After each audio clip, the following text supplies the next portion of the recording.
प्यारे बच्चों, 11वीं कक्षा की रसायन विज्ञान के तीसरे चैप्टर तत्वों का वर्गीकरण एवं गुणधर्मों में आवर्तीता के छठे लेक्चर में आपका स्वागत है।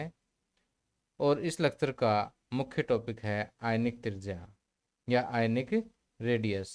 तो इस लेक्चर में सबसे पहले मैं आपको ये बताऊंगा कि आयनिक त्रिज्या क्या होती है और ये कितने प्रकार की होती है, आयनिक त्रिज्या को कैसे मापा जाता है। इसके अतिरिक्त आयनिक त्रिज्या से रिलेटेड हम बहुत सारी इंपॉर्टेंट बातों को इस लेक्चर में डिस्कस करेंगे। तो आइए शुरुआत करते हैं। तो प्यारे बच्चों, इससे पहले 5वें लेक्चर में हमने परमाणु त्रिज्या के बारे में पढ़ा कि परमाणु त्रिज्या क्या होती है। कि मान लेते हैं कि ये हमारे पास एक परमाणु है। इस परमाणु के केंद्र से सबसे बाहर वाले इलेक्ट्रॉन के बीच की जो दूरी है उसको हमने क्या कहा था, परमाणु त्रिज्या कहा था। लेकिन इस परिभाषा में एक प्रॉब्लम थी। क्या प्रॉब्लम थी? कि ये हमें पता है कि किसी भी परमाणु की कोई निश्चित परिसीमा नहीं होती, कोई वेल डिफाइंड बाउंड्री नहीं होती, इसलिए ये दूरी डायरेक्ट मापना संभव नहीं है। तो इसके लिए हमने वैकल्पिक व्यवस्था क्या की थी, कैसे मापा था परमाणु त्रिज्या को। कि जैसे मान लेते हैं कि हमारे पास ये दो एक जैसे परमाणु हैं, ये किसी आबंध से बंधे हुए हैं। तो इन दोनों के केंद्रों के बीच की दूरी मान लेते हैं डी है। इस दूरी का हम क्या कर देते हैं, आधा कर देते हैं। ठीक, दोनों बंधे हुए परमाणुओं के केंद्रों के बीच की दूरी का जो आधा है उसको हमने क्या नाम दिया था, परमाणु त्रिज्या का नाम दिया था। तो ठीक उसी तरह से हम आज आयनिक त्रिज्या के बारे में पढ़ेंगे। तो सबसे पहले हम ये देखते हैं कि आयन होता क्या है। अब देखिए कि कोई भी मान लेते हैं कि परमाणु है, परमाणु आपको पता है कि उदासीन होता है। उदासीन क्यों होता है? इसके नाभिक में जितने प्रोटॉन होते हैं उतने ही इसके चारों इलेक्ट्रॉन चक्कर लगाते हैं। एक प्रोटॉन पर जितना धन आवेश होता है उतना ही एक इलेक्ट्रॉन पर क्या होता है, ऋण आवेश होता है। तो मान लेते हैं कि किसी परमाणु में 11 प्रोटॉन हैं, तो 11 ही क्या रहेंगे, इलेक्ट्रॉन रहेंगे। यानी उस पर जितना धन आवेश होगा उतना ही ऋण आवेश रहेगा। तो परमाणु क्या होता है, उदासीन होता है। लेकिन एक परमाणु जो है वो स्थिरता प्राप्त करने के लिए अपने नज़दीकी अक्रिय गैस की परमाणु विन्यास प्राप्त करने के लिए या तो इलेक्ट्रॉन लेता है या इलेक्ट्रॉन छोड़ता है। ठीक, ठीक है। कई बार क्या होता है, कुछ परमाणु ऐसे होते हैं जो अक्रिय गैस का परमाणु विन्यास प्राप्त करने के लिए, स्थिरता प्राप्त करने के लिए या तो इलेक्ट्रॉन लेते हैं या इलेक्ट्रॉन छोड़ते हैं। ठीक, जब इलेक्ट्रॉन लेते हैं या छोड़ते हैं दोनों ही केसेस में क्या है कि ये परमाणु अब उदासीन नहीं रहता, इस पर कुछ ना कुछ आवेश आ जाता है। तो इस तरह से आवेश आने के बाद ये परमाणु क्या कहलाता है, आयन कहलाता है। ठीक, अब देखिए कि आयन दो प्रकार के होते हैं। एक तो धनायन होता है और दूसरा ऋण आयन होता है, यानी पॉजिटिव आयन और नेगेटिव आयन होता है। तो अब ये कहता है कि जब कोई एक परमाणु इलेक्ट्रॉन त्यागता है तो उससे धन आयन बनता है। कैसे बनता है समझाता हूँ आपको। मैं यहाँ पर सोडियम का एग्जाम्पल ले लेता हूँ। कि हमारे पास मान लेते हैं कि सोडियम का परमाणु है।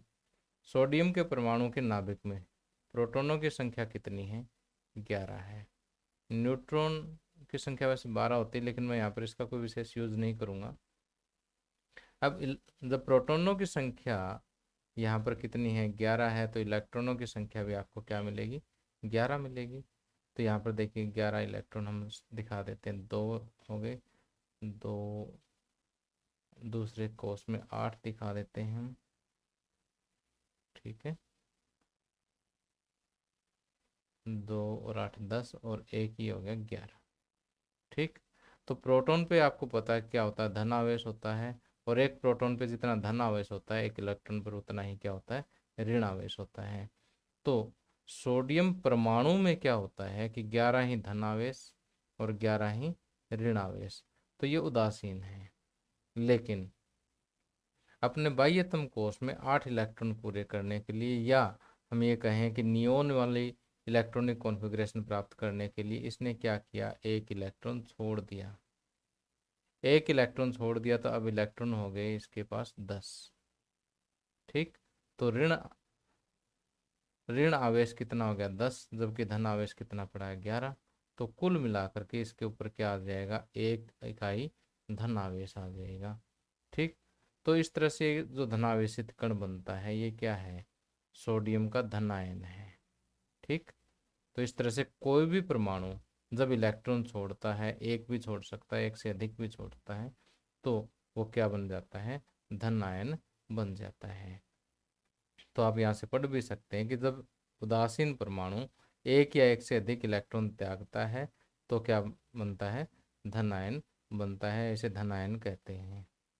ठीक, अब देखिए कि धनायनिक त्रिज्या क्या होती है, कि धन आयन की नाभिक से बाह्यतम कोश के इलेक्ट्रॉन के बीच की दूरी, ये तो चला ही गया, बाह्यतम कोश के इलेक्ट्रॉन के बीच की जो दूरी है वो क्या कहलाएगी, धनायनिक त्रिज्या कहलाती है। अब देखिए कि जैसे इलेक्ट्रॉन छोड़ने से क्या बनता है, धन आयन बनता है, इसी तरह से जब कोई उदासीन परमाणु इलेक्ट्रॉन ग्रहण करता है या इलेक्ट्रॉन एक्सेप्ट करता है तब क्या बनता है, ऋण आयन बनता है। इसको भी हम एक एग्जाम्पल के थ्रू समझते हैं कि मान लेते हैं कि ये हमारे पास अब क्या है, एक क्लोरीन का परमाणु है। क्लोरीन का परमाणु क्रमांक आपको पता है कितना होता है, 17 होता है। तो इसमें प्रोटॉनों की संख्या भी 17 है और इलेक्ट्रॉनों की संख्या भी कितनी है, 17 है। तो प्रोटॉन ये 17 मैंने यहाँ पर दिखा दिए। न्यूट्रॉन का यहाँ पर यूज़ क्यों नहीं कर रहा हूँ, क्योंकि न्यूट्रॉन उदासीन है और हमें आवेशों की बात करनी होती है। तो देखिए ये आपको पता ही है कि एक प्रोटॉन पर जितना धन आवेश है उतना ही इलेक्ट्रॉन पर ऋण आवेश है। तो जब ये क्लोरीन का परमाणु है तो इस पर नेट कोई भी आवेश नहीं है, क्योंकि जितना धन आवेश है यहाँ पर उतना ही ऋण आवेश है। अब देखिए कि अपने बाह्यतम कोश में 8 इलेक्ट्रॉन पूरे करने के लिए ये क्या करेगा, अपने नज़दीकी अक्रिय गैस कॉन्फ़िगरेशन प्राप्त करने के लिए इसके पास दो ऑप्शन है, या तो 7 इलेक्ट्रॉन छोड़ दे या 1 इलेक्ट्रॉन ले ले। ये आपको पता है कि 1 इलेक्ट्रॉन लेना इसके लिए आसान है। 1 इलेक्ट्रॉन अगर ये ले लेता है तो अब इसके पास 1 इलेक्ट्रॉन और आ गया, अब इलेक्ट्रॉन हो गए 18। तो अब देखिए कि धन आवेश हो गए 17 और ऋण आवेश हो गए 18 इलेक्ट्रॉन लेने के बाद। तो अब देखिए कि ये एक ऋण आवेशित कण बन जाएगा। ठीक, और उस ऋण आवेशित कण को हम इस तरह से डिनोट करते हैं, और ये ऋण आवेशित कण क्या कहलाता है, ऋणायन कहलाता है। इसी तरह से जब कोई भी उदासीन परमाणु एक या एक से अधिक परमाणु ग्रहण करता है तो क्या बनता है, वहाँ पर ऋणायन बनता है। ठीक, अब ऋणायनिक त्रिज्या, जैसे हमने धनायनिक त्रिज्या को डिफाइन किया था कि ऋणायन के नाभिक से बाह्यतम कोश का जो इलेक्ट्रॉन है उसके मध्य की दूरी जो है वो क्या कहलाती है, ऋणायनिक त्रिज्या कहलाती है। अब देखिए यहाँ पर भी सेम टू सेम वही प्रॉब्लम एग्जिस्ट करती है कि यहाँ पर भी कोई वेल डिफाइंड बाउंड्री तो इसकी है नहीं, कोई निश्चित परिसीमा तो है नहीं। तो हम इसको कैसे मापें, तो अभी नेक्स्ट स्लाइड में हमें देखेंगे कि एक आयनिक त्रिज्या का हम आकलन कैसे कर सकते हैं। अब आइए मैं आपको ये सिखाता हूँ कि एक आयनिक त्रिज्या का आकलन हम किस तरह से कर सकते हैं। तो आयनिक त्रिज्या का आकलन करने के लिए हम किसी भी ठोस की क्रिस्टल की मदद लेते हैं। अब ये क्रिस्टल को समझने के लिए देखिए कि जैसे मान लेते हैं कि हमारे पास साधारण नमक है, सोडियम क्लोराइड है। इसमें क्या होता है कि सोडियम आयन और क्लोरीन आयन कुछ इस तरह से अरेंज होते हैं, और ये अरेंजमेंट जो है ये सोडियम क्लोराइड की आप क्रिस्टल मान सकते हैं। ठीक, यहाँ पर जो आपको बड़े दिखाई दे रहे हैं ये क्लोराइड आयन है, और जो छोटा दिखाई दे रहा है ये सोडियम आयन, इसको आप मान सकते हैं। तो आयनिक त्रिज्या का आकलन करने के लिए धन आयन और ऋण आयन के बीच की दूरी जो है इसी को आधार मान करके हम क्या करते हैं, आयनिक त्रिज्या का आकलन करते हैं, कैलकुलेशन करते हैं। अब आपको होगा सर कि ये बात जची तो नहीं, कि अगर मान लिया दो एक जैसे आयन हो फिर तो हम बात मान लें कि इनके बीच की दूरी लें और उसका आधा कर लें। इस बार इसका आधा नहीं किया जाता। इसके लिए क्या है कि जैसे ये जो दूरी है ना, एक धनायन और एक ऋण आयन के बीच की जो दूरी है इसको मैं RCA कह देता हूँ, RCA, कैटायन और एनायन के बीच की दूरी। ठीक, और जो यहाँ पर एनायन की जो त्रिज्या है, यानी ऋण आयन की जो त्रिज्या है, इसको मैं आर ए कह देता हूँ, और जो धन आयन की त्रिज्या है उसको मैं आर सी कह देता हूँ। तो एक बार ये ए और सी है, इसमें आप कंफ्यूज ना हो, उसके लिए मैं आपको बता देता हूँ कि जो धन आयन होता है ना, धन आयन, उसको हम कैटायन कहते हैं, कैटायन के लिए सी। और ऋण आयन जो होता है उसको एनायन बोलते हैं, और एनायन के लिए मैं यहाँ पर ए यूज़ कर रहा हूँ। तो अब देखिए कि धन आयन और ऋण आयन के बीच की दूरी आर सी ए है, और आर ए क्या है, ऋण आयन की त्रिज्या, और आर सी क्या है, धन आयन की त्रिज्या। तो यहाँ से देखिए कि आर आर ए, यहाँ से यहाँ तक आर ए हो गया, प्लस यहाँ से यहाँ तक आर सी हो गया, और दोनों मिलाकर के ये जो दूरी है वो क्या होगी, आर सी ए होगी। तो आर सी ए तो हम माप ही सकते हैं, हमारे पास कई सारी टेक्निक्स होती हैं। इसके अलावा दूसरी बात ये है कि R C by R A, यानी इन दोनों का अनुपात जो है Z A by Z C के बराबर होता है। तो जेड ए क्या है, एनायन का नाभिकीय आवेश, और जेड सी क्या है, कैटायन का नाभिकीय आवेश। ठीक। तो अब देखिए कि यहाँ से ये चीज़ हम माप सकते हैं। दूसरा, इनके नाभिक पे आवेश हमें पता ही होता है, तो नाभिक के आवेशों के अनुपात से क्या है, इनकी त्रिज्याओं का अनुपात भी हमारे पास आ जाएगा। तो अब देखिए कि जब इन दोनों इक्वेशंस को हम कंबाइन करेंगे, कि यहाँ से आर सी की वैल्यू निकाल करके इसमें रख दो, आर ए की वैल्यू आ जाएगी, या फिर यहाँ से आर ए की वैल्यू निकाल करके आर इसकी जगह लिख दो, आर सी की वैल्यू आ जाएगी। कहने का मतलब ये है कि इन दोनों समीकरणों को कंबाइन करके आप क्या ज्ञात कर सकते हो, आयनिक त्रिज्या ज्ञात कर सकते हो। अब आइए डिस्कस करते हैं धनायन की त्रिज्या। अब हम ये देखें कि एक धनायन की त्रिज्या जो है, इसका जो मूल परमाणु होता है उससे बड़ी होती है या छोटी होती है, ये चीज़ हमें डिस्कस करनी है यहाँ पर।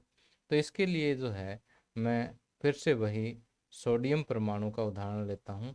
सोडियम परमाणु से हम सोडियम आयन की जो त्रिज्या है उसको कंपेयर करके देखेंगे कि इनमें से किसकी त्रिज्या बड़ी है और किसकी त्रिज्या छोटी है।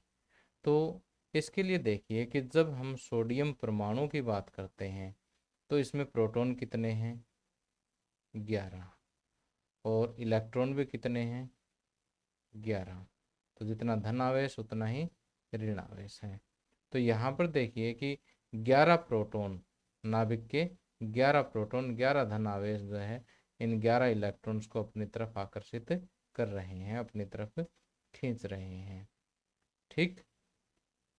और दूसरा दूसरी स्थिति देखिए आप सोडियम आयन में, कि जब ये एक इलेक्ट्रॉन यहाँ से निकल गया, एक इलेक्ट्रॉन यहाँ से निकल गया, तो अब देखिए पीछे इलेक्ट्रॉन कितने रह गए, 10। चलो जो निकल गया उसको हम रब कर देते हैं, चलो जी गया यहाँ से।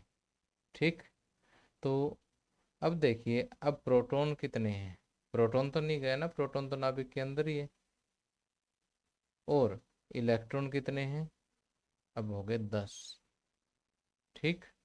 अब देखिए पहले तो 11 प्रोटॉन 11 इलेक्ट्रॉनों को खींच रहे थे अपनी तरफ, अब 11 इलेक्ट्रॉन जो सिर्फ 10 इलेक्ट्रॉनों को खींच रहे हैं, यानी अब जो है प्रभावी नाभिकीय आवेश जो है वो क्या हो जाएगा, और भी ज़्यादा हो जाएगा, और ये इसका साइज जो है वो थोड़ा सा और छोटा हो जाएगा, क्योंकि इलेक्ट्रॉन नाभिक की तरफ ज़्यादा खींचेंगे इस बार। ठीक। और दूसरा इफेक्ट क्या होता है कि सामान्य तौर पे जैसे सोडियम के केस में हुआ है, कि जब भी कैटायन बनता है, यहाँ पर धन आयन बनता है, तो अब देखिए बाह्य कोश में इलेक्ट्रॉन रहा ही नहीं, तो ये कोश ड्रा करने का फायदा ही नहीं है यहाँ पर, कि बाह्यतम कोश ही उड़ गया है, बाह्यतम कोश उड़ गया तो इसकी त्रिज्या जो है वो और भी छोटी हो गई। तो इस तरह से कुल मिलाकर के हम ये कह सकते हैं कि कोई भी धन आयन है, कोई भी धन आयन है, उसकी त्रिज्या उसके परमाणु से हमेशा ही क्या रहेगी, छोटी रहेगी। ठीक, किसी भी धन आयन की त्रिज्या जो है उसके परमाणु से क्या रहेगी, छोटी रहेगी। अब हम बात करते हैं कि जैसे मान लेते हैं कि हमारे पास सोडियम आयन है, मैग्नीशियम आयन है और एल्यूमिनियम आयन है।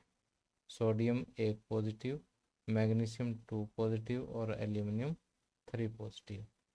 क्यों क्यों बनाते हैं ये ऐसा? क्योंकि इसके परमाणु विन्यास है 2 8 1, 2 8 2, 2 8 3। ये इनके परमाणु का इलेक्ट्रॉनिक विन्यास लिखा है। तो देखिए, ये 8 इलेक्ट्रॉन पूरे करने के लिए एक इलेक्ट्रॉन छोड़ देता है, एक पॉजिटिव आयन बनेगा। ये 2 इलेक्ट्रॉन छोड़ेगा तो 2 पॉजिटिव आयन बनाता है। जो 3 इलेक्ट्रॉन छोड़ देगा वो 3 पॉजिटिव आयन बनाएगा। ठीक, अब अगर इनकी तुलना करें, हम इनकी त्रिज्या की तुलना करें, तो यहाँ पर प्रोटॉन देखिए कितने हैं, 11। कितने हैं, 11। यहाँ प्रोटॉन कितने हैं, 12। और यहाँ प्रोटॉन कितने हैं, 13। लेकिन इलेक्ट्रॉनों की संख्या यहाँ भी 10 है, यहाँ भी 10 है और यहाँ भी 10 है। तो आप ये देखिए कि यहाँ पर तो 11 प्रोटॉन जो है वो 10 को खींच रहे हैं। इस केस में 12 इलेक्ट्रॉन 10 को खींच रहे हैं। इस केस में 13 इलेक्ट्रॉन 10 को अपनी तरफ खींच रहे हैं। तो सिंपल सी बात है कि जहाँ पर खिंचाई ज़्यादा होगी वहीं पर त्रिज्या जो है वो छोटी होगी। ठीक है, क्योंकि सबसे बार वाला इलेक्ट्रॉन जो है वो नाभिक की तरफ ज़्यादा खींचेगा। तो इसका मतलब सोडियम आयन की त्रिज्या सबसे बड़ी होगी, मैग्नीशियम आयन की उससे कम होगी और एल्यूमिनियम आयन की त्रिज्या सबसे कम होगी। ओके, तो इसी तरह से हम अब आइए इसी तरह से डिस्कस करते हैं हम ऋण आयन की त्रिज्या, रेडियस ऑफ एन आयन। ऋण आयन की त्रिज्या जो है अपने जनक परमाणु से बड़ी होती है, छोटी होती है, ये डिस्कस करने के लिए मैं फ्लोरीन परमाणु का एग्जाम्पल लेता हूँ। फ्लोरीन का जो परमाणु क्रमांक होता है वो कितना होता है, 9 होता है। तो इलेक्ट्रॉनों की संख्या भी 9 होगी और प्रोटॉनों की संख्या भी कितनी होगी, 9। ये देखिए 9 प्रोटॉन मैंने यहाँ पर दिखाए हैं और 9 ही इलेक्ट्रॉन मैंने यहाँ पर दिखा दिए, 2 और 7 9। अब देखिए कि अपने नज़दीकी अक्रिय गैस की कॉन्फ़िगरेशन प्राप्त करने के लिए या बाहर वाले कक्ष में 8 इलेक्ट्रॉन पूरे करने के लिए सिंपल सी बात है कि फ्लोरीन 1 इलेक्ट्रॉन लेगा। जब फ्लोरीन 1 इलेक्ट्रॉन लेगा तो इस बार इलेक्ट्रॉनों की संख्या कितनी होगी, एक इलेक्ट्रॉन लेने के बाद ये हो गए 10। चलो एक इलेक्ट्रॉन जो इन्होंने लिया है, इसने लिया है, वो मैं यहाँ पर दिखा देता हूँ। अब इलेक्ट्रॉन हो गए 10 और प्रोटॉन कितने रहे, प्रोटॉन तो नाभिक में उतने ही है, प्रोटॉन तो और कहीं से आने से रहा। ठीक, तो ऋण आवेश आ गया। अब पहले क्या था कि 9 प्रोटॉन 9 इलेक्ट्रॉनों को खींच रहे थे। अब 9 इलेक्ट्रॉन 10 को खींच रहे हैं, अपनी तरफ आकर्षित कर रहे हैं, क्योंकि धन आवेश ऋण आवेश को आकर्षित करता है ना। तो अब 9 प्रोटॉन 9 इलेक्ट्रॉनों को अपनी तरफ आकर्षित कर रहे हैं। तो सिंपल सी बात है कि पहले 9 9 को आकर्षित कर रहे थे, अब 9 10 को आकर्षित कर रहे हैं। तो सिंपल सी बात है, आकर्षण में तो कमी आएगी। जब आकर्षण में कमी आएगी तो त्रिज्या बढ़ेगी। ठीक, इसके अलावा कई बार क्या होता है कि इलेक्ट्रॉन एक्स्ट्रा आ गया और सभी इलेक्ट्रॉनों पे क्या कैसा आवेश होता है, ऋण आवेश होता है। इलेक्ट्रॉन एक्स्ट्रा आने से इलेक्ट्रॉनों की भीड़ बढ़ गई यहाँ पर। ठीक है, तो ये इलेक्ट्रॉन आपस में भी एक दूसरे को रिपेल करते हैं, एक दूसरे को प्रतिकर्षित करते हैं, दूर भगाते हैं। इसकी वजह से भी जो है आयनिक त्रिज्या का मान बढ़ जाता है। तो कुल मिलाकर के हम ये कहेंगे कि ऋण आयन की त्रिज्या जो है अपने जनक परमाणु से सदैव बड़ी होती है। ठीक, तो यहाँ पर जैसे हमने देखा भी है कि जैसे फ्लोरीन का जो त्रिज्या है वो 72 पिकोमीटर है और फ्लोरीन आयन की जो त्रिज्या है वो 136 पिकोमीटर है। ठीक, तो कहता है जैसे जैसे ऋण आयन पर आवेश बढ़ेगा वैसे वैसे इलेक्ट्रॉन में प्रतिकर्षण बढ़ेगा और आयनिक त्रिज्या का मान भी बढ़ेगा। अब देखिए कि इस लाइन का अर्थ समझने के लिए मैं आपको एक एग्जांपल देता हूँ कि मान लेते हैं कि हमारे पास ये 3 परमाणु हैं, फ्लोरीन, ऑक्सीजन और नाइट्रोजन। ये आपको पता है कि इनका परमाणु क्रमांक कितना होता है, 9, 8 और 7। तो प्रोटॉनों की संख्या भी उतनी ही होगी। और इलेक्ट्रॉनिक कॉन्फ़िगरेशन लिखे तो फ्लोरीन की 2, 7, ऑक्सीजन की 2, 6 और नाइट्रोजन की इलेक्ट्रॉनिक कॉन्फ़िगरेशन 2, 5 है। तो 8 इलेक्ट्रॉन पूरा करने के लिए ये अपने आउटर मोस्ट सेल में फ्लोरीन क्या करता है, 1 इलेक्ट्रॉन लेता है और अपनी कॉन्फ़िगरेशन 2, 8 बना लेता है। 1 इलेक्ट्रॉन लिया तो इस पर एक ऋण आवेश आ गया। और यहाँ पर ऑक्सीजन क्या करता है, 6 से 8 बनाने के लिए इसमें 2 इलेक्ट्रॉन और आएंगे। कितने आएंगे, 2 इलेक्ट्रॉन एक्स्ट्रा आएंगे, 2 इलेक्ट्रॉन ऐड होएंगे, इस पर 2 यूनिट नेगेटिव चार्ज आ जाएगा। यहाँ पर 3 इलेक्ट्रॉन ऐड होएंगे तो इस पर 3 यूनिट नेगेटिव चार्ज, क्योंकि इलेक्ट्रॉन पर ऋण आवेश होता है ना, तो जितने इलेक्ट्रॉन आएंगे उतना ही ऋण आवेश इसके ऊपर आता जाएगा। तो अब देखिए यहाँ पर पहले तो ये हमने लिया था एटम के लिए, एक परमाणु के लिए, तो ये कॉन्फ़िगरेशन तो मैं कट कर देता हूँ। अब हम किसको डिस्कस कर रहे हैं, आयन को डिस्कस कर रहे हैं। तो यहाँ से देखिए कि 9 प्रोटॉन 10 इलेक्ट्रॉनों को खींच रहे हैं, या 8 10 को खींच रहे हैं, और यहाँ 7 प्रोटॉन 10 इलेक्ट्रॉनों को खींच रहे हैं। तो सिंपल सी बात है कि यहाँ पर आकर्षण अधिक होगा तो इसका जो परमाणु त्रिज्या है वो कम होगी। यहाँ पर आकर्षण देखिए और भी कम होगा, क्योंकि 8 ही प्रोटॉन है लेकिन इलेक्ट्रॉन वही 10 के 10 हैं, तो आकर्षण और कम होगा। ठीक, तो इसका आकर्षण कम होगा तो फ्लोरीन से इसकी त्रिज्या ज़्यादा होगी। यहाँ पर प्रोटॉन 7 ही रह गए, इलेक्ट्रॉन वही 10 के 10 हैं, तो आकर्षण और भी कम होगा। आकर्षण और भी कम होगा तो त्रिज्या और भी बढ़ेगी। ठीक, तो जैसे यहाँ पर हमने ये बात कही है कि जैसे जैसे ऋणायन पर आवेश बढ़ता है, जैसे जैसे ऋणायन पर आवेश बढ़ता है, इलेक्ट्रॉनों में प्रतिकर्षण भी बढ़ेगा। ठीक, और आयनिक त्रिज्या का मान भी बढ़ेगा। ओके, अब बात हम करते हैं संक्रमण तत्वों की, कि अगर हम एक आवर्त के अनुदिश संक्रमण तत्वों में चलते हैं, यानी डी ब्लॉक एलिमेंट्स की बात अगर हम करें, तो यहाँ पर दो बातें काम करती हैं। एक तो नाभिकीय आवेश देखिए, परमाणु क्रमांक के साथ साथ देखिए प्रोटॉनों की संख्या बढ़ेगी, नाभिकीय आवेश भी बढ़ेगा। ठीक, एक बात तो ये कि प्रभावी नाभिकीय आवेश में क्या होती है, वृद्धि होती है, जिसके कारण साइज क्या होना चाहिए, छोटा होना चाहिए। ठीक है, क्योंकि प्रोटॉनों की संख्या बढ़ेगी तो सबसे बाहर वाले इलेक्ट्रॉनों की खिंचाई जो है वो अंदर की तरफ ज़्यादा होगी, यानी आकर्षण ज़्यादा बढ़ेगा। आकर्षण ज़्यादा बढ़ेगा तो साइज क्या होगा, छोटा होगा, परमाणु त्रिज्या का साइज भी छोटा होगा। ठीक, लेकिन साथ में क्या होता है कि जैसे अ, अंदर वाले इलेक्ट्रॉन की भीड़ ज़्यादा बढ़ जाती है। ठीक है, कि जैसे जैसे हम आगे बढ़ते हैं अंदर जो है सेल्स की संख्या बढ़ेगी, इलेक्ट्रॉनों की संख्या बढ़ेगी। उसकी वजह से क्या है कि सबसे बाहर वाला इलेक्ट्रॉन जो है वो अंदर वाले इलेक्ट्रॉनों से क्या हो जाएगा, सील्ड हो जाएगा, परिरक्षित हो जाएगा। यानी इस नाभिक का जो डायरेक्ट आकर्षण बल है वो इस इलेक्ट्रॉन तक पहुंचने में जो है वो दिक्कत क्या आएगी कि बीच में ये इलेक्ट्रॉन एक स्क्रीन का काम करेंगे, एक पर्दे का काम करेंगे, जिसको परिरक्षण प्रभाव के नाम से हमने लेक्चर 4 में पढ़ा है। आप उसको एक बार फिर से ध्यान से देख लेना। तो परिरक्षण प्रभाव बढ़ने से क्या होता है कि इसका आकार जो है वो क्या होगा, बढ़ेगा। ठीक, तो एक तो ये एक टेंडेंसी तो ये है कि आकार छोटा आ रहा है, दूसरी टेंडेंसी ये है कि आकार जो है वो बढ़ रहा है। तो ये दोनों ही टेंडेंसीज, दोनों ही बातें जो है वो विपरीत कार्य कर रही हैं। तो इस वजह से जो है यहाँ पर डी ब्लॉक एलिमेंट्स के अंदर परमाणु त्रिज्या पर कोई विशेष असर नहीं पड़ता। ओके, तो लगभग आकार क्या रहता है इनका, समान रहता है। तो यहाँ पर मैंने परमाणु त्रिज्या डिस्कस की है, क्योंकि वैसे बुक में जो परमाणु त्रिज्या और आयनिक त्रिज्या जो वो एक ही टॉपिक है, लेकिन वीडियो थोड़ा सा बड़ा हो जाता है, इसलिए मैंने यहाँ पर ये जो है आयनिक त्रिज्या को अलग से वीडियो में डिस्कस किया है।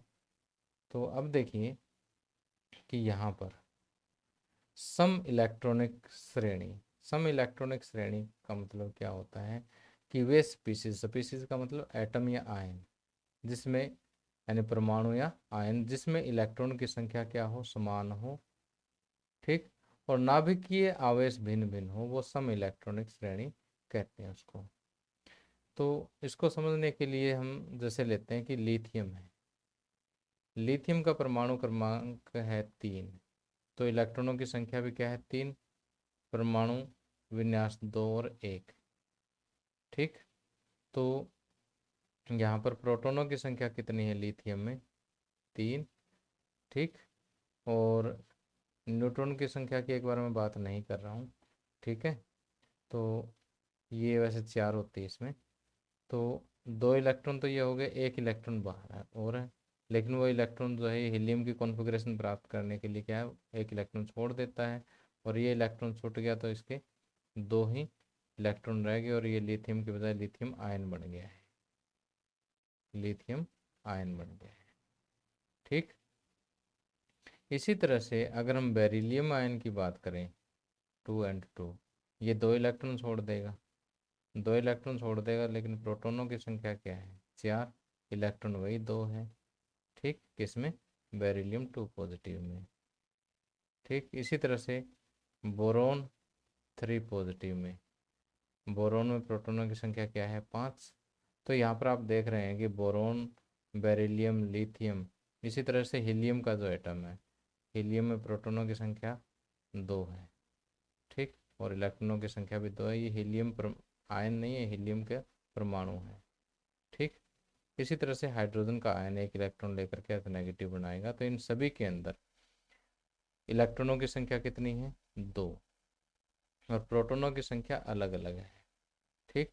तो इस तरह के जो आयन या परमाणु जो है जिनमें प्रोटॉनों की संख्या अलग अलग हो लेकिन इलेक्ट्रॉनों की संख्या क्या हो, समान हो, वो क्या कहलाते हैं, सम इलेक्ट्रॉनिक, आइसो इलेक्ट्रॉनिक सीरीज यानी सम इलेक्ट्रॉनीय श्रेणी कहलाती है, ठीक। इसी तरह जैसे हमने 2 इलेक्ट्रॉन वाली पढ़ी, इसी तरह से आप जो है यहाँ पर 10 इलेक्ट्रॉन वाली भी आप यहाँ से देख सकते हैं, 18 इलेक्ट्रॉन वाली भी आप यहाँ पर सीरीज देख सकते हैं, और इनका साइज भी देखिए हमने यहाँ पर कंपेयर किया है, ठीक है, कि अगर आइसो इलेक्ट्रॉनिक है तो जिस पर नाभिकीय आवेश अधिक है वहाँ पर देखिए इलेक्ट्रॉनों का आकर्षण जो है नाभिक की तरफ अधिक होगा, तो उसका साइज सबसे छोटा होगा। जैसे जैसे नाभिकीय आवेश कम होता जाता है उसी तरह से इसका साइज जो है वो बढ़ता जाता है, ठीक है। तो बाकी सीरीज को आप ध्यान से देखें, इसी के ऊपर जो आधारित कुछ क्वेश्चन जो है आपसे एग्जाम में पूछ लिए जाते हैं। तो प्यारे बच्चों, इसी के साथ ये लेक्चर समाप्त होता है, और अगर आपको ये लेक्चर पसंद आया हो तो इसे ज़रूर लाइक करें, अपने दोस्तों के साथ शेयर करें। Thank you, have a nice day.